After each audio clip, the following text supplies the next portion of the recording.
I'm starting today with a little bit of this book I'm reading at the moment, all right? It basically Dramatic says this. reading. I know. Alec can't read, so... I can read. It's a running book. I love it. All I knew was that many of the villages I saw lack the basic infrastructure that we in the West take for granted. But we take something else for granted in the West, that we've got it all right, that our way of life is superior in every way to that of the impoverished of the continent of Africa, that we have all the answers. Now, I was beginning to query this. No doubt these villages lack much that we have, but we lack something they have, a sense of community that is diminishing in wealthier parts of the world. Which... Well done, Russ. Well done, Russ, Harded Geezer. Actually, really enjoying it, which is what we're talking about today. Because in the small business world, in our world we're in, solopreneurs, freelancers, small business world, there are communities, aren't there? And we actually all try to join. Do we all try? David, hello. Welcome to joining us. Do we all try to join communities, do you think? I mean, I can speak for myself, yes. I don't know about we all. I think when you're in business by yourself, even when there's two of you, I think it is important to have that outside perspective, isn't it? And to have people you can talk to about the problems that come up every day that we all face. Last week's marketing campaign didn't work, or tomorrow's system doesn't work now, all of that sort of thing. And None of it's you do, yeah. And it is easy, I think, to feel isolated because you're in a business of one or two people. So I think that's why community is important for me. Yeah. I think I totally agree. And I don't want to disagree with what Hardest Geezer has written in his book, right? Because actually... Can we give some context for people who may not know who Hardest Geezer is, please? Hardest Geezer ran the length of Africa, 10,000 miles, 16 countries, 352 days. And he ran it, did basically an ultramarathon every day of a year. I don't need that negativity in my life, to be fair. But actually, what I've found interesting, before we come back to community and talk about why we're here, is... it's quite enjoyable in the book. It's not just about running. He talks about his thoughts, his mindset, what he was going through and everything else. So far, really, really enjoying it. But the community part I do find fascinating, and the relevance. Let me just deal with the elephant in the room that no one else knows about. The Digital Circus is the membership connected to us at Yellow Tuxedo, and this week the doors are open for new members, so please do come and join in. And David is one of our fabulous members of the community, and so we thought we'd have a conversation about community. The bit I was building up to is, and we were talking about, but David, what you said was, I feel when you're employed, you end up being part of a community by proxy because of the people you're employed with. Staff team. Right. But the second you do what we all do, going back to what David said, you're literally alone. And I don't think you quite factor that in when you make that decision. Yeah, I certainly didn't. So it reminds me of that old... is it a tired cliche at this point? The thing about you don't choose your family, but you do choose your friends. There's a parallel there, isn't there? Like, so when you're employed, yes, you're sort of in a community, but it's not necessarily one you chose, unless you were way more intentional about your job seeking than I think most people are. I know that might be unfair as well. But when you're doing it on your own, once you get to that point where you recognise you do need that community, there is value in it, there are benefits from doing that. Then the great thing about that is you can choose anyone you want. Like, there's loads of them. So, yeah. I have never thought about it like that, but I think that is so true, isn't it? Yeah, because we do choose who we hang out with now. We do. I'm stuck with you, to be fair, but... What, me? Yeah. Oh, are you talking about David? No, I'm not stuck with David. I love David. Stuck with me as well, so yeah, tough. Can't get rid of... No, but yeah, I couldn't get rid of you now. You're too far in. Too far in. It's a bit late, isn't it? Yeah. It's true, like... We were also watching on we've been watching on TV or catching up on TV, because we don't watch a lot of TV, the SAS Rogue Heroes series as well recently. And on iPlayer. And I've been thinking about the fact that, it's the shared experience, and obviously with that as a very extreme case in the war situation, and they're spending months on end in a desert, kind of in a wreckage, they're kind of having those shared experiences together, and actually when they come away from that, it's who else can they talk to? So kind of bringing that back to business in a very random way, I do think those shared experiences with people who get it. And I think from a small business perspective is that when we talk about our business now, our parents and our friends outside of that have no bloody clue, no clue at all. They go, even mum today, who she knows it's our launch week this week, and she's like, well, I'm not going to pressurise you, but if you get some, you get some. If you don't, you don't. I'm like, oh, God's sake, mum, it's not about that. We're looking for the right people to have the right conversation. Don't you dare. Karen, if you're watching, we love you very much. Oh, I wasn't dissing your mum. It was it's not about that part for you. I was like, is it not? Yeah, I wouldn't diss your mum online. I just do it finding quietly. people, and as community owners ourselves, it's very much a two-way street. So we like the opportunity to allow our members to find each other and connect together. But from a selfish perspective, we feel that we need that element of community in what we do as well. So by opening up the doors to that, we get to find brand new faces, older new faces, to have conversations with of people who just get it. Go, Alan. I know you've got a thought. No, I do have a thought, but I'm also trying to make sure we actually let David say something, and it's not just us. That's okay. So, I'm happy listening as well. So, interestingly, I mean, if we're going to get technical about community, right, okay, we don't want to talk about the definition of community. That's not what we're here to talk about, right? But I do actually sometimes feel that Digital Circus is more of a team than a community. Massively. Because I do think with a team, you need a bit more leadership, whereas a community on a technicality can be if only we knew a leadership specialist. Well, I know. So I feel a community would be more self-evolving, whereas I just feel the Digital Circus is more of a team of like-minded individuals coming together to achieve something brilliant, which is why we called it Digital Circus. But what about you, David? Like, as a member of the Digital Circus and other community, feel free to name anything, right? We don't mind. What's it feel like being and someone who's building their own, which I nearly forgot about momentarily? How does it all fit together for you? I think the Digital Circus, I think for me, is both. It's teams and a community, because I think there's that aspect where we're all members. I am. I assume everyone else is, because your expertise is something we all need help with. Mm-hmm. But then I think once you get through the doors and you realise actually there's so much more to it than this. So yes, it does have that team aspect where we're all working together, we're all trying to do similar things in our businesses, and we're benefiting from your knowledge, two of you. And in that sphere, I think you're right. Yeah, that you absolutely take a leading role. But I think that it's also become more than that. It's become a community as well. That's how I feel about it anyway. So you can just say, I need a bit of help with something. Who can help me with this? And we don't have to wait for one of you two to respond, because someone else will. Yeah.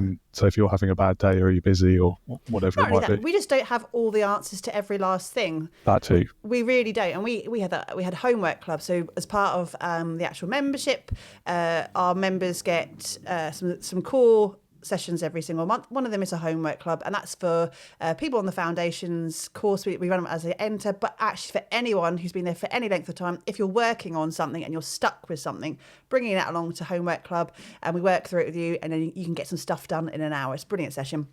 And actually, one of our members, Tracy, she's like, I'm about to do a rebrand. Emily, Alan, what do we need to know for our rebrand? And I was like, I don't know. Well, we do. But actually, in the room, the incredible Laura Robinson, who is a brand designer, I was like, Tracy, you could ask us. Or Laura's like, breakout room, let's go, let's have a conversation. And it was that quick to go, actually, I've got this, I've got you, let's go and have a conversation. She came back in the room after and she's like, that was amazing. And that's what we love, is because we are not the experts in everything. What we call ourselves, we're generalists. We're extreme generalists. We know a lot about a lot, but we are not specialists, So for you then, now I'm really keen to explore the communities you're in, why you're in them, which we've kind of touched at the beginning, and what you will take from that as you're building your own. Oh, that's a good question. So I think it wouldn't be lying if I said yours is my favourite.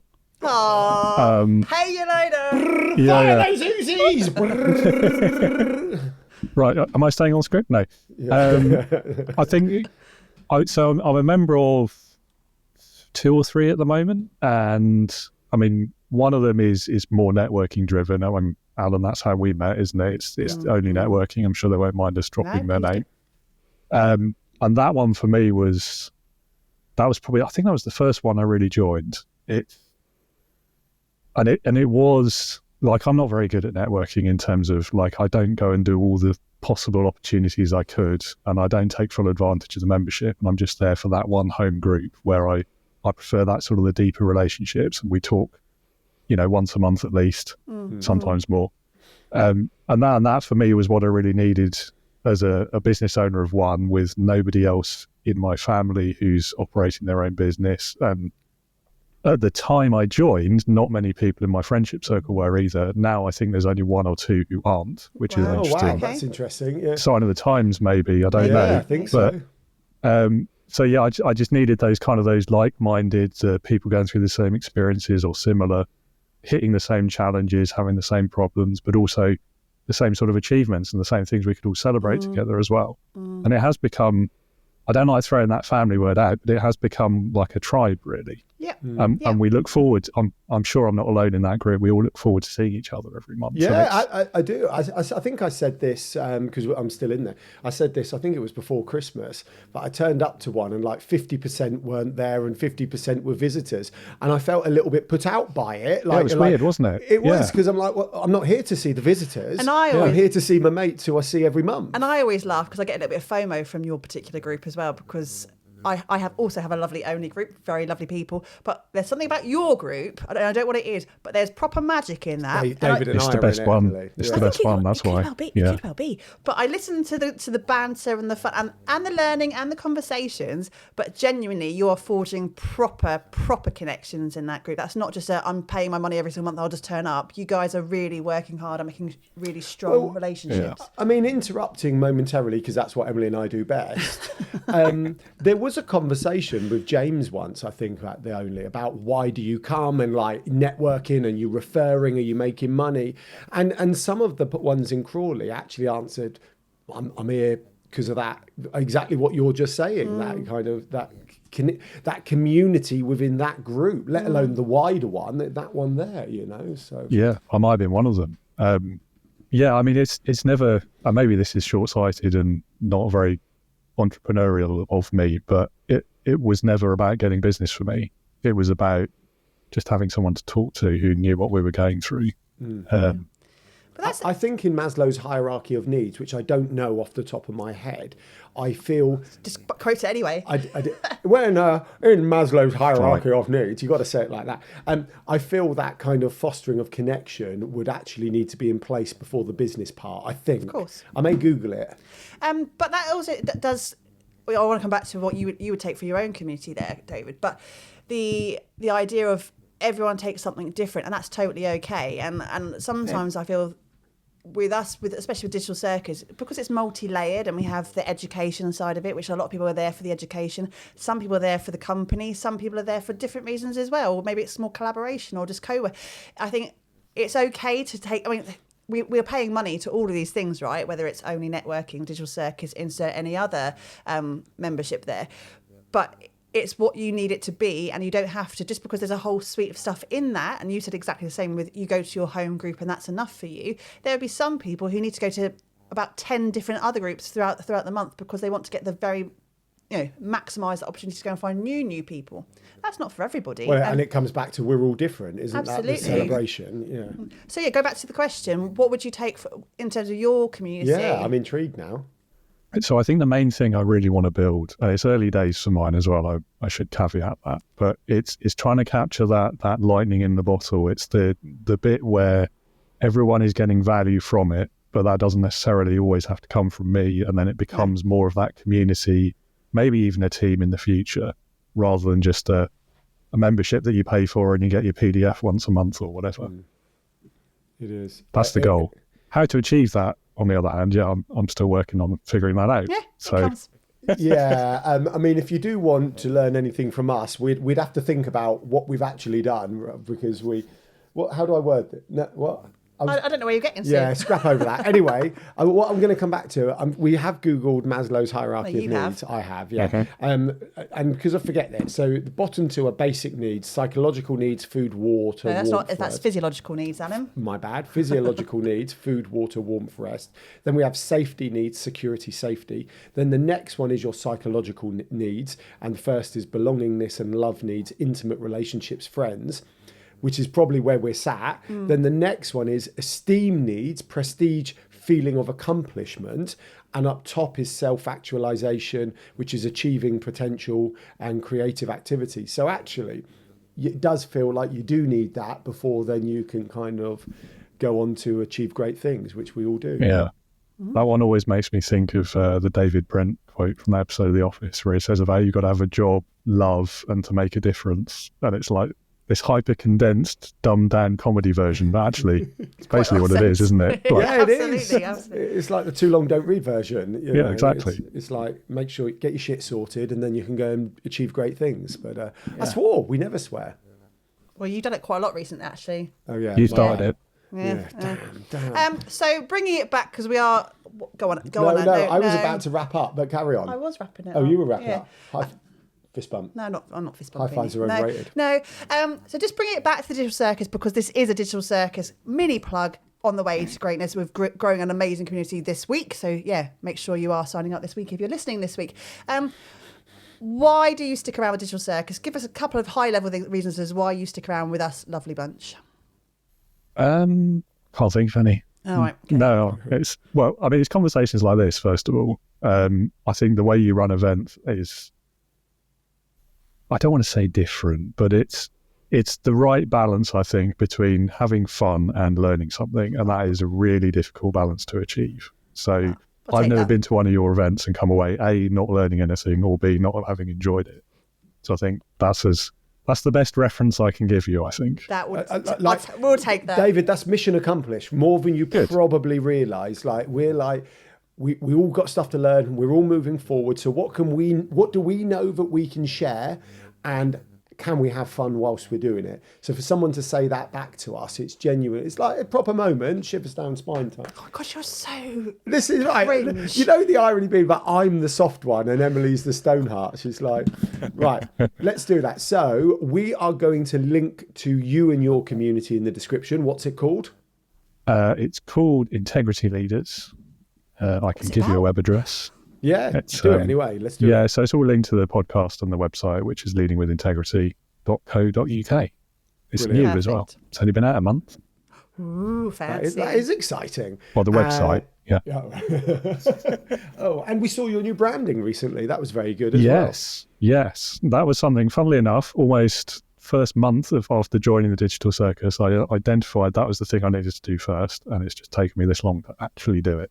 But it's done. It's done. But it's done. That's the point. Well done, you. And actually, that's really important. Like, not everything can be done. But we're going back to we're all different. Not everything can be done in 5 seconds. You know, some things do take time, and life is a long adventure. What's the thing? Most people overestimate what they can achieve in like a month, but underestimate what they can achieve in 10 years or a year or what. Something like that. The quote is so. Really well remembered. The prince. Oh, shut up. Spot on. Yeah. I think that's quote unquote. Right. Thank you, David. No worries. Digitalcircus.co.uk, link in the description. Come along and learn and have fun and be a part of the Digital Circus community.